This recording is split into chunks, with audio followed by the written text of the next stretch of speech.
Hi everyone, welcome to my channel cooking with পেখম। আশা করছি আপনারা সবাই ভালো আছেন আর সুস্থই আছেন। আজ আমি আলু দিয়ে বিশেষ এক ধরনের স্পাইসি রেসিপি তৈরি করব। আজ বানাবো মেথি আলু। তো চলুন দেখে নিন কীভাবে বানাবো এই মেথি আলু রেসিপি। প্রথমে এখানে আলু টুকরো করে কেটে নিয়েছি। 350 গ্রাম আলু খোসা ছাড়িয়ে কেটে ভালো করে ধুয়ে জল ঝরিয়ে নিয়েছি। এরপর ওভেনে একটা কড়াই বসিয়ে দিচ্ছি 2 টেবিল চামচ সাদা তেল। তেলটা ভালো মতো গরম করে কড়াইয়ের মধ্যে নাড়াচাড়া করে নিচ্ছি।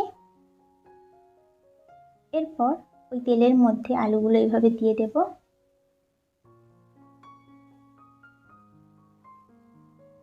সম্পূর্ণ আলুটা দিয়ে 2 মিনিট মতো নেড়ে চেড়ে নেব। আঁচটা এই সময় মাঝারি রেখেছি।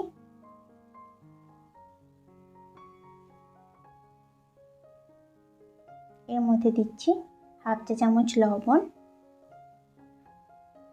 একই সাথে দিচ্ছি হলুদের গুঁড়ো 1/4 চা চামচ। লবণ আর হলুদ গুঁড়োটা দিয়ে এভাবে খুব ভালো করে নেড়ে চেড়ে নিতে হবে।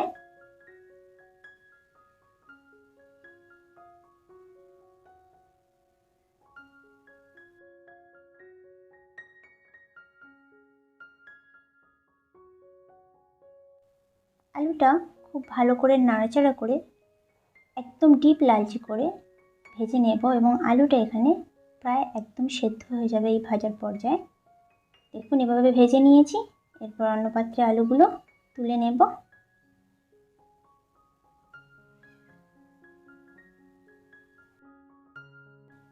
কড়াইয়ে যে বাকি তেলটা রয়েছে ওই তেলের মধ্যেই দিয়ে দিচ্ছি 1 টুকরো দারচিনি, 3 পিস এলাচ ও 2 পিস লবঙ্গ, একই সাথে একটা লঙ্কা এইভাবে মাঝখান থেকে টুকরো করে দিয়ে দিলাম। মৌরি হাফ চা চামচ, এলাচটা একটু ছিঁড়ে দিয়েছি। এভাবে করে একটু নেড়ে চেড়ে নিতে হবে ফোড়নে। এরপর এর মধ্যে দিচ্ছি টমেটো বাটা হাফ কাপ। 3 পিস ছোট সাইজের টমেটো আমি খোসা ছাড়িয়ে বেটে নিয়েছি। ওই টমেটো বাটাটা দিয়ে ভালো করে নেড়ে চেড়ে নিতে হবে কিছুটা সময়। কালারটা একটু চেঞ্জ হয়ে গেলে এই পর্যায়ে দিচ্ছি স্বাদ অনুযায়ী লবণ, একই সাথে দিচ্ছি হলুদের গুঁড়ো হাফ চা চামচ, লঙ্কার গুঁড়ো 1 চা চামচ। তবে লঙ্কাটা চাইলে আপনারা কমিয়ে দিতে পারেন কিংবা বাড়াতেও পারেন। এই মশলাগুলো দিয়ে আবারও কষিয়ে নিতে হবে।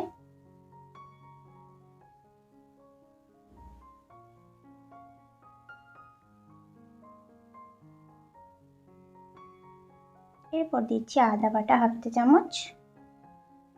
আদা বাটাটা দিয়ে একইভাবে আমি নাড়াচাড়া করে নেব।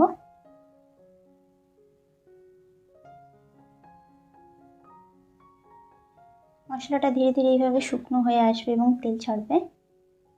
এই পর্যায়ে ভেজে রাখা আলুগুলো দিয়ে দিচ্ছি সম্পূর্ণটা।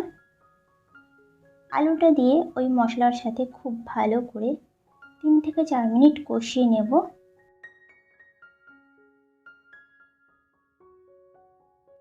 আমার চ্যানেলে যে সমস্ত নতুন বন্ধুরা রয়েছেন চ্যানেলটিকে অবশ্যই সাবস্ক্রাইব করে দেবেন।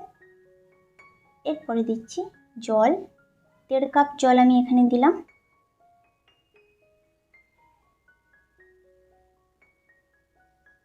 জলটা দিয়ে নাড়াচাড়া করে বেশ কিছুটা সময় ফুটতে দেব।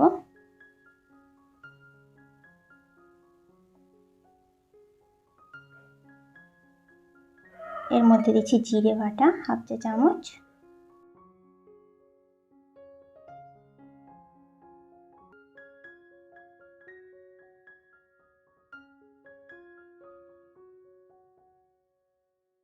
এভাবে বেশ অনেকটা সময় সেদ্ধ হতে দেব। দেখুন আলুটা সেদ্ধ হয়ে গেছে। এই পর্যায়ে দিচ্ছি কসুরি মেথি 3 টেবিল চামচ। কসুরি মেথিটা হাতে এভাবে নিয়ে আমি গুঁড়ো করে ছড়িয়ে দেব। এভাবে করে দিয়ে খুব ভালো করে নাড়াচাড়া করে ফুটতে দিতে হবে 1 মিনিট মতো। ঝোলটা এই পর্যায়ে একটু শুকনো হয়ে আসবে। সব শেষে আমি দিয়ে দিচ্ছি চিনি। স্বাদ অনুযায়ী চিনি সামান্য দিলাম। চিনিটা দিয়ে নাড়িয়ে চাড়িয়ে নিলেই এই মেথি আলু রেসিপি তৈরি হয়ে যাবে। দেখুন ভীষণই দেখতে সুন্দর হয়েছে, এটা ভীষণ টেস্টিও হয়। আর রেসিপিটা ভালো লেগে থাকলে আপনারা অবশ্যই বাড়িতে বানাবেন আর আমাকে কমেন্ট করবেন। আর আমার চ্যানেলটিকে লাইক, কমেন্ট, শেয়ার করতে ভুলবেন না।